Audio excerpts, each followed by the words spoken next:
Hola curiosos, ¿cómo están? Yo soy Argoti, Y yo Castaño, esto es Entre Amigos, el diario del curioso, un podcast donde exploramos la salud mental, con dos micrófonos y dos perspectivas, nos adentramos en las historias y experiencias que nos hacen humanos. y conversamos también sobre temas que importan. Castaño, ¿cómo estás el día de hoy? Argoti, excelente. Qué bueno compartir de nuevo este espacio contigo, continuando con esta línea tan bonita que es platicando sobre la salud mental, un tema tan importante y que ha cobrado cada vez más relevancia en esta última o este último par de décadas, ¿no? Si pudiéramos decirlo de una u otra forma. Sí, es correcto, es cierto. Y bueno, han sido temas demasiado interesantes que podemos aprender de ellos. Y bueno, en mis episodios pasados ya también nos han ilustrado en estos temas de una buena manera en algunos trastornos, como vienen siendo la depresión, la ansiedad. Y con el invitado de hoy, curiosos, ya queríamos recalcar o darle ya más forma o ponerle la base literalmente a lo que es la salud mental. Es Entonces, correcto. Argoti, tienes toda la razón. Si te has dado cuenta, hemos trabajado con un par de trastornos que son los más comunes en cuanto al tema de la salud mental. Ha sido depresión, ansiedad. En el podcast más reciente también se trabajó depresión y ansiedad, pero desde la fe. Ahora lo que queremos es ahondar, pasar a un siguiente nivel y ahora no hemos hablado de realmente qué es la salud mental. Entonces, hay sí, un no, invitado especial, Timoteo. ¿Qué nos puedes decir de esta persona? pues el invitado de hoy es un profesional. Actualmente es profesor también catedrático de la Universidad del Tolima, donde pues también por aparte ejerce como psicólogo clínico en la ciudad de Ibagué y ya cuenta también con una experiencia como psicoterapeuta como más de 4 años. Entonces, sin más preámbulo, le queremos dar paso al psicólogo profesional Lucas Fuentes. Doc, ¿cómo Hol- está el día de hoy? Hola, buenas noches, chicos. Muy bien, gracias por la invitación, por el espacio. Me siento muy bien. ¿Y ustedes cómo están?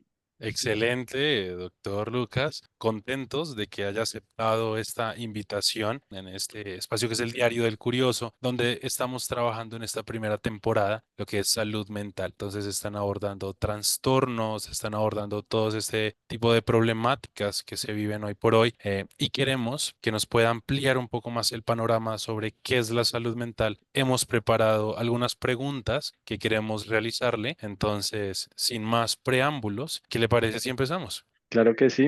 Acá estamos dispuestos para dar nuestro mejor aporte sobre el tema. Claro que sí. Muy Pues bien. muchas gracias. Sí, Timo, adelante. Doc, para comenzar ya en el tema seriamente, ¿puedes definirnos qué es la salud mental y por qué es tan relevante en la vida diaria? Sí, sí, claro. Pues la salud mental es un estado de bienestar mental que permite a las personas hacer frente a los momentos difíciles de la vida, de estrés. Ayuda a desarrollar todas sus habilidades para poder aprender y trabajar adecuadamente y contribuir a su calidad de vida. Entonces, la salud mental te permite estar afrontando tu vida de forma adecuada. Entonces es vital, es importante mantenerla. Así como existe una salud física, también existe una salud mental y está más relacionada con esa inteligencia emocional, esa inteligencia para saber afrontar las vicisitudes que trae la vida y el camino de la vida que es, como dicen por ahí, largo y culebrero.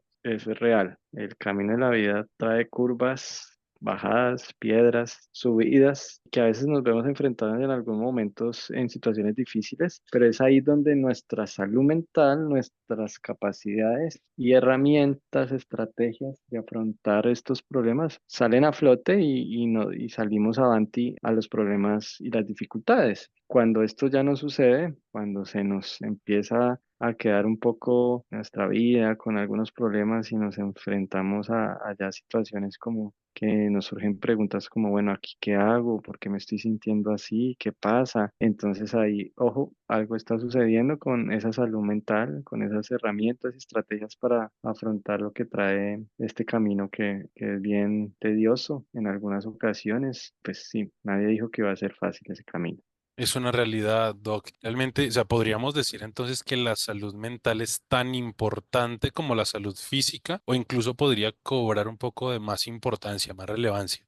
Total, total, porque todo es un complemento, es un equilibrio. Los seres humanos, pues, somos seres integrales que no nos componemos por una sola cara, como una moneda, no solo la cara de A, también tenemos nuestra cara B, nuestra cara C, etcétera, etcétera, si lo ponemos en ese ejemplo. Entonces, siempre los trabajadores de la salud y de la salud mental, como nosotros los psicólogos, les van a decir que tenemos diferentes componentes. El componente biológico, ¿sí? Lo que corresponde a nuestra fisiología. Está el componente social y el componente psicológico. Son tres componentes que se integran. Entonces, no, ustedes han escuchado la palabra biopsicosociales. Entonces, los tres elementos tienen que estar bien ajustados, fuertes, fortalecidos para continuar con el camino, con la vida. Cuando uno de estos falla, en este caso, la salud mental, cuando estamos hablando de salud mental, puedes estar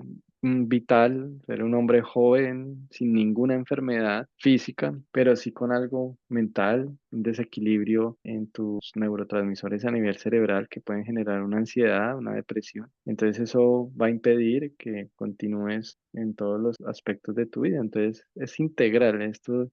Son componentes que funcionan como engranajes, que deben estar equilibrados para que continuemos con lo que nos trae la vida y nos depara la vida. Prácticamente podríamos decir que somos un equipo, ¿no? Sí, claro que sí, estamos prediseñados o diseñados de diferentes componentes físicos como un equipo de cómputo, está el software y el hardware. El hardware, lo físico, ¿no? Y el software, lo que no se ve, pero son todas las programaciones. Podemos decir que el Sí. cuerpo humano puede ser así. El software, entonces, todo el tema de nuestro cerebro, pensamientos, creencias, todo lo que está incorporado y el hardware, bueno, lo físico, lo que podemos tocar, pero que las dos juegan un papel importante para el funcionamiento del cuerpo. Bastante interesante. Doc, una pregunta que nos surge ahorita. ¿Cuáles son los signos o síntomas que podrían indicar que alguien está enfrentando por problemas de salud mental? Esta pregunta es bien importante. Todo lo que te genere una incomodidad y que no te permita llevar la cotidianidad de tu vida, ¿sí? Eso es una gran alarma de que tienes problemas de tu salud mental, como enfermedades como ansiedad. Ustedes han venido hablando en los podcasts anteriores que he tenido la oportunidad de escucharlos. Han hablado de la ansiedad, la depresión. Entonces, cuando estos síntomas están muy elevados, agudizados, no deja continuar con la vida normal. Pero también hay momentos en que estos síntomas no están tan elevados, pero están ahí como presentes, como que los llevo, pero me incomodan, pero los sigo llevando. Entonces ahí es ojo, hay que ponerle cuidado, ponerle atención qué está sucediendo en tu salud mental, ya sea la enfermedad mental que sea. Entonces estás viendo alucinaciones y sabes que no son reales, que son mentiras, pero entonces tú continúas tu vida ignorando esto. Pero no, hay que colocar atención. Tienes que decir, bueno, esto yo sé que no es real, pero no quiero verlo. Hay que consultar, psiquiatra, psicólogo, médico. Bueno, no nos vayamos con una enfermedad tan grave como la esquizofrenia, por ejemplo, pero pues un tema de ansiedad puede pasar en donde estés activándote fisiológicamente y en situaciones críticas tengas una exacerbación de los síntomas, pero que lo controlas, que lo llevas, pero te genera gran malestar y no se lo cuentas a nadie y continúas la vida. O si nos vamos con la depresión, lo mismo, con ese desinterés frente a la vida, con esa desmotivación, pero no se lo cuentas a nadie y te lo comes y sigues, continúas hasta que ya llega el punto en que no va a aguantar y bueno, una de dos, tomas una decisión inadecuada o tomas la decisión que es buscar ayuda. Pero lo ideal es no esperar hasta que no demos más, porque es peor la recuperación, los síntomas se cronifican y van a ser más difíciles quitarlos, trabajarlos. Entonces, es importante estar atento a esa salud mental. Unos indicadores de que la salud mental no está tan bien es el sueño, cómo estamos durmiendo. Es un indicador muy importante. Si hay alteraciones en el sueño, ojo, póngale atención. El apetito es otro componente que puede ayudar a medir eso. Está muy, muy, muy apetente o muy inapetente. Los dos extremos son malos. En el sueño igual. No duerme o ya duerme ya mucho. También es elementos que siempre se miden en consulta. ¿Cómo está durmiendo? ¿Cómo está comiendo? Otros elementos son, bueno, ¿qué cambios conductuales ha tenido? ¿Qué cambios motivacionales ha tenido? Si antes le gustaba mucho, no sé, ir a jugar fútbol y ahora eso ya ni lo anima. Y en tema social, socializaba harto o bueno, no le incomodaba, pero ahora ya le incomoda, se está aislando, le fastidia a la gente, se siente irritable y esos componentes así visibles que te das cuenta que realmente algo te está pasando, que no estás normal, entonces son como banderas rojas que te dicen, ojo, hay que colocarle atención a esto y no lo dejes pasar más. Es increíble porque son cosas que realmente pasamos por alto. Y es justamente como una pregunta que tenía preparada, Doc, y es, además Sí. de estos signos tan evidentes, bueno, podríamos decir que de cierta manera podrían ser evidentes, ¿no? Pero hay manifestaciones más sutiles de problemas de salud mental que las personas suelen pasar por alto, pero que con el tiempo realmente se van convirtiendo en un problema mayor, como una bola de nieve. Sí, claro, total. Y ahí entra la parte del estigma, ¿no? Y de las anteriores generaciones que no permitían sentirse vulnerables porque teníamos que ser fuertes, nosotros mismos teníamos que arreglar nuestros problemas. Y uno lo escucha hoy en día, las verbalizaciones de pacientes en donde la crianza fue dura y bueno, no había derecho a expresar nada, se comían sus emociones, todo. Y a lo largo de eso se fue convirtiendo en una bola de nieve hasta que tú estallas a los 40 años y buscas consulta psicológica porque nunca lo dijiste, pero siempre estuviste fracasado, la familia lo por debajeaba, no creía en ti, te señalaba, entonces construiste una baja autoestima, sin motivaciones frente a la vida, nunca te avalaron tus cosas, pues que en la infancia, ¿no? Este tema tenemos que devolvernos a nuestra infancia y que son las bases que nos van a ayudar a desarrollar nuestra personalidad. La infancia y la adolescencia son etapas vitales de la vida del desarrollo humano para construir una adecuada salud mental o una inadecuada salud mental. Entonces, depende del estilo de crianza que hayas tenido y los papás que hayas tenido, los hermanos que también hayas tenido, que puedan ayudar a generar una persona acorde, estable emocionalmente, que se quiere a sí mismo con una buena autoestima, seguro de sí mismo, seguro de sus habilidades y sus debilidades, que se conoce. Y esto pues es el reto de la crianza, saber criar bien, pero las personas que ya estamos criados o las personas que llegan a consulta ya de edades de 30 años para arriba que ya han pasado por ese episodio de crianza, entonces uno se pone a ver el estilo de parental de los padres, cómo organizaban estos temas con sus hermanos y pues se ven hartas vacíos, personas entonces autoestimas muy bajos, víctimas de bullying por parte de familia también, que presentaban síntomas de ansiedad y la familia le decía, no, usted no está loco, para los locos, no, usted no tiene nada, usted está bien, nunca fueron manejados ni tratados por profesionales y eso fue incrementando hasta que se cronifican condiciones que a futuro les hacen colapsar y pedir ayuda, pues nunca es tarde para pedir la ayuda. Personas que muy sensatas que piden la ayuda, no importa que sea tarde, como otros que toman decisiones fatales y deciden pues quitarse la vida o hacerse daño, etcétera. Entonces, son varios componentes de los que podríamos hablar en este episodio, que es muy amplio el tema.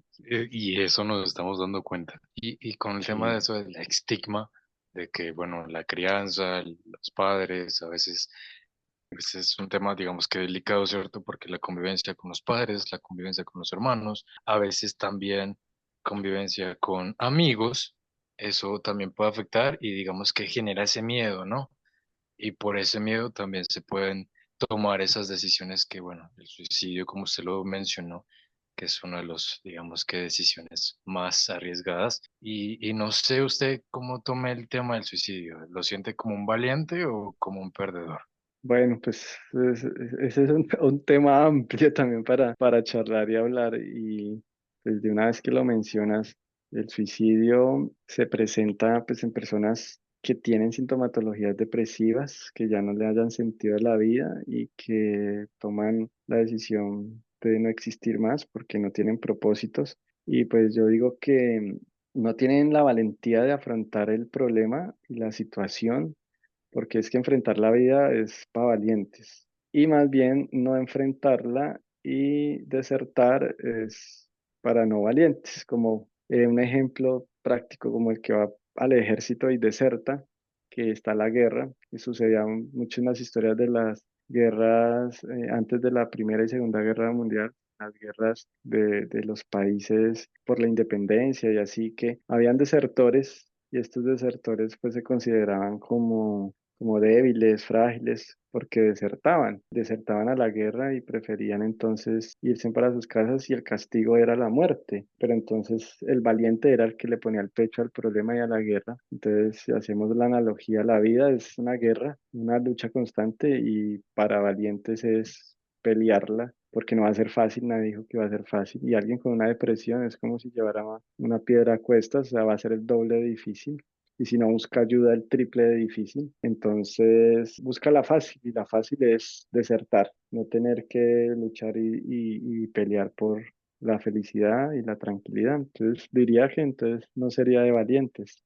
Tremendo. Hay personas que asumen que es de valientes. Bueno, es que siempre ha sido una discusión bastante grotesca, ¿no? O cómo lo podríamos llamar, pero es que más en redes sociales, Doc, Sí, pues siempre... según, sí, Ajá. eso me recuerda, pues yo tengo gran experiencia en atención hospitalaria en urgencias, más de 7 años trabajando en esos ámbitos y tuve pacientes que me llegaban por intentos suicidas en lanzamientos de puentes, ahorcamientos, etcétera. Entonces la sensación que me dejan hablar con ellos y todo es que lo difícil era vivir, lo fácil era no vivir. Entonces decían, no, es que realmente vivir con esta carga que yo llevo es muy difícil. Y sí, se le sentía en la expresión, en el tono de voz, en la cara, como si fuera de verdad, le estuviera costando. Y la salida a tomar la decisión de no seguir viviendo era como algo fácil y se les alegraba, se les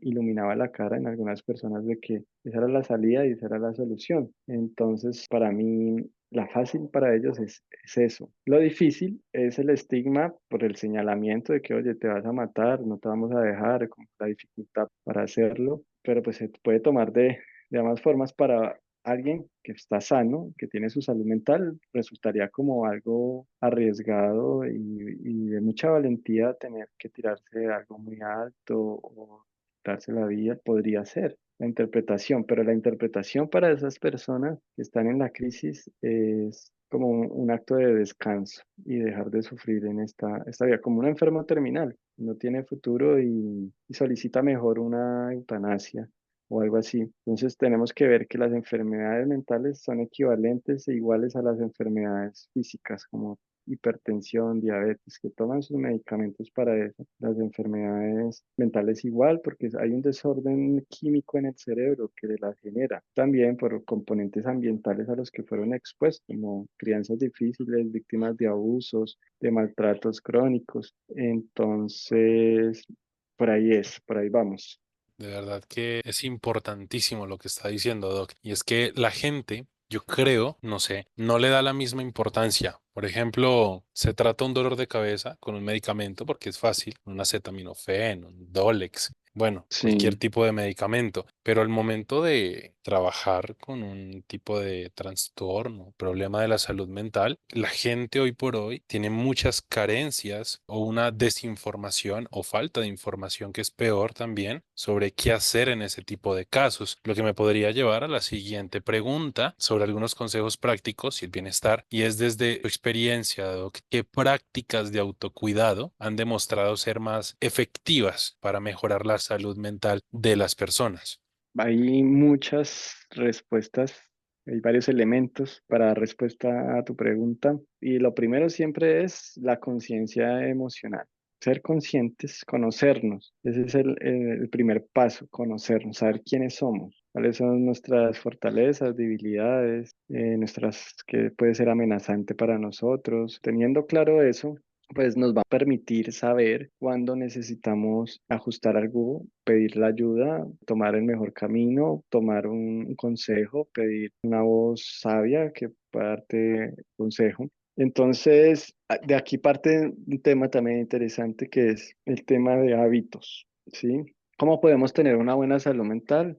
A través de la adquisición y el mantenimiento de buenos hábitos. Los hábitos son fundamentales para la salud física como para la salud mental. Y desde lo que comemos hasta lo que hacemos y lo que vemos y escuchamos. Es importante cómo nos alimentamos tanto físicamente, auditivamente, también alimento de comida, literal. Entonces, empezando por la alimentación, una buena nutrición balanceada, baja en alimentos procesados, exceso en azúcares, etcétera, etcétera, pues eso va a permitir no contaminar esos neurotransmisores a nivel cerebral que son vulnerables a cualquier componente, sobre todo de los alimentos procesados, ultraprocesados. Hábitos e higiene del sueño, súper importante la higiene del sueño. Hay gente que se acuesta a 3 de la mañana mirando memes, mirando TikTok, que exageran con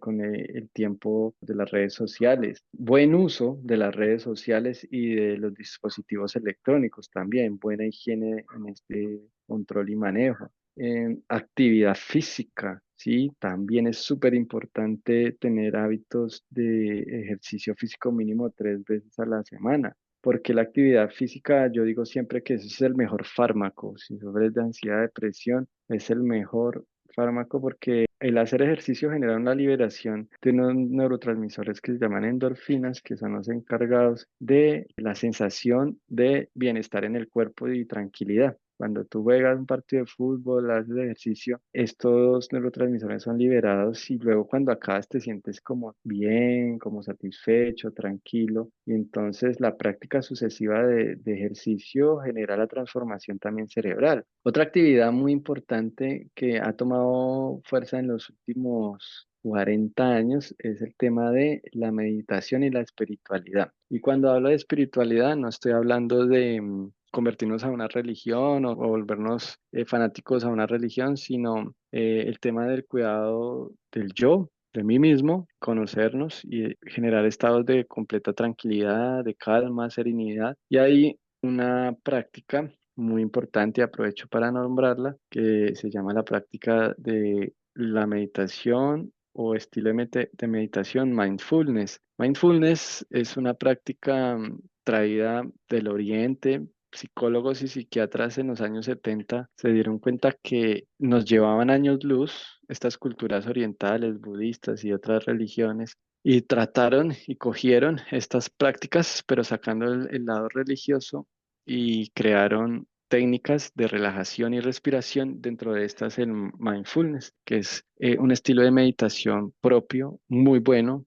Si han escuchado del yoga, no sé si ustedes han escuchado del yoga. Sí, claro, por Eso, supuesto. perfecto. Entonces esa hace parte de esas técnicas de relajación, respiración traídas desde por allá, porque nos llevaban años luz las culturas orientales en estas prácticas. En cambio, nosotros occidentales perdidos en ese tema porque el afán de esta cultura occidental es ese capitalismo salvaje de tener, tener, conseguir, conseguir y enfocaron la felicidad en el tener, ¿sí? En cambio, en las culturas orientales, la felicidad está enfocada en otras cosas, que es cultivar el ser, ¿sí? Y es un cambio de filosofía completo. Entonces, esa es una muy buena práctica, mindfulness. ¿Ustedes han escuchado esa palabra, mindfulness? Sí, es como una inmersión total. Yo, de hecho, en un trabajo en el que estuve en una empresa hace unos años, Sí, tuvimos como una experiencia, una persona, sí. y es espectacular, pero yo imagino que hay un montón de gente que no sabe al respecto. ¿Es posible aquí en este podcast que podamos dar un ejemplo o se necesita alguna preparación especial? No, no, eso te iba a decir, o sea, no se necesita ser el más grande meditador o espiritual para realizar mindfulness, no, con solo ser consciente de tu respiración, porque la técnica se basa es en la respiración. Uno vive el día a día, para arriba, para abajo, trabajando, haciendo, y no se da cuenta que siempre está respirando porque es automático, pero lo bonito de este estilo de meditación o de relajación, de técnica de relajación, es que se centra en la respiración y se centra en el presente. La filosofía de esta técnica es centrarnos en el momento presente y el momento presente es el aquí, el ahora, en donde te estás respirando y te lleva a focalizarte en la respiración presente. ¿sí? En este momento podríamos hacer mindfulness siendo conscientes de nuestra respiración. A todos nuestros oyentes que están escuchándonos, les digo, en este momento, sé consciente de tu respiración en este momento. Cómo entra el aire por la nariz, a los pulmones y sale por la boca. Eso es mindfulness, ser consciente de eso. Si cierras los ojos y te pones en una posición cómoda y te concentras en eso por 5 minutos, ya hiciste mindfulness. Y si colocas una música de fondo relajante, te concentras más y mejoras la práctica y la haces todos los días antes de acostarte o al levantarte. 5 minutos, 10 minutos, 15 minutos, generas una transformación en tu cerebro. Bueno, acá lo acabo de decir de una forma muy rápida, práctica, pero la base es esa, ser consciente en la respiración, ser consciente en este momento presente, no irnos al pasado, no irnos al futuro. En esos pensamientos que están llegando en tu cerebro, hay que dejarlos continuar, no detenernos en ella ni forzarlos a que se vayan, porque a veces eso es lo que genera el conflicto de nosotros mismos, porque, oiga, yo por qué me siento así, yo por qué estoy pensando esto. No, así como piensa, se van esos pensamientos, los dejamos fluir y nos concentramos en el momento presente, en el aquí y en el ahora. Luego, le pondremos cuidado a nuestras responsabilidades, a las cosas que tenemos que solucionar, a las cosas que hicimos, pero mindfulness es centrarnos en ese momento presente. Desde luego hay terapeutas, yo en mi terapia lo hago con mis pacientes de una forma pues mucho más organizada, porque se puede enfocar desde otras formas y hacer de formas distintas, pero la idea es que apersonar al paciente y a cada uno de ustedes a que lo practiquen, a que escriban en Google qué es mindfulness, cómo puedo hacer mindfulness en YouTube, mindfulness. Y hay varios ejercicios en YouTube de 8 minutos, de 5 minutos, de 10 minutos, en los que puedes ponerlos, dejar rodar la grabación, donde va a haber un narrador que te va a ir guiando y diciendo todo lo que tienes que hacer. Entonces, empecé a hablar de mindfulness como una estrategia para conservar o cultivar una salud mental. Habíamos hablado de ejercicio físico, de alimentación, de dormir bien, ahora de respirar conscientemente a través de mindfulness y cultivar la espiritualidad. Ahora, si ya eres religioso, si te gusta asistir a una iglesia católica, cristiana, lo que sea, y te sientes bien ahí, excelente, síguelo haciendo. Inclusive yo le digo a veces a unos pacientes que van a iglesias orando, puedes hacer mindfulness y lo estás haciendo de forma consciente, meditando en Dios, en el Dios que tengas, pero si estás meditando, lo estás haciendo. Entonces, cosas que uno a veces practicaba, yo voy a una iglesia, considero cristiano, lo hacía desde niño y no sabía que lo hacía. Entonces, pues interesante y muy valioso. Bastante valioso. Oiga, Sí, sí. estaba haciendo No ya, me diga que lo dormí, no me diga. oiga, no, yo hago mindfulness y amanezco el otro día. O se pusieron a Sí, hacer mindfulness, ya estaban ahí dormiditos. sí, Sí, ya yo estaba, mejor estaba, dicho. es que justo cuando el doc empezó a dar la explicación, yo, bueno, yo soy un paciente obediente y empecé Ah, a seguir las pautas y excelente, entran excelente. en un punto de relajación que si sigue otro ratico, doc, amanezco ocho ¿Verdad, horas. verdad? Podemos hacer un podcast de mindfulness únicamente y lo hacemos de 10 15 minuticos de guianza para nuestros oyentes y lo pueden seguir escuchando las veces que quieran también, Muy bueno. también. Uf, qué buena idea. Excelente. Podemos hacerlo, podemos hacerlo. Sí, sí. Eh, Y si se duermen, si al final del ejercicio quedan dormidos, es porque lo hicieron perfecto, porque la idea es generar esa relajación. Y si se durmieron, pues imagínate poderse dormir en un ejercicio de estos porque se relajaron de verdad. Entonces, sí, chévere. Claro, Sí, sí. ya no necesitaremos el ASMR. Puro mindfulness. Sí, sí. Bien, bien.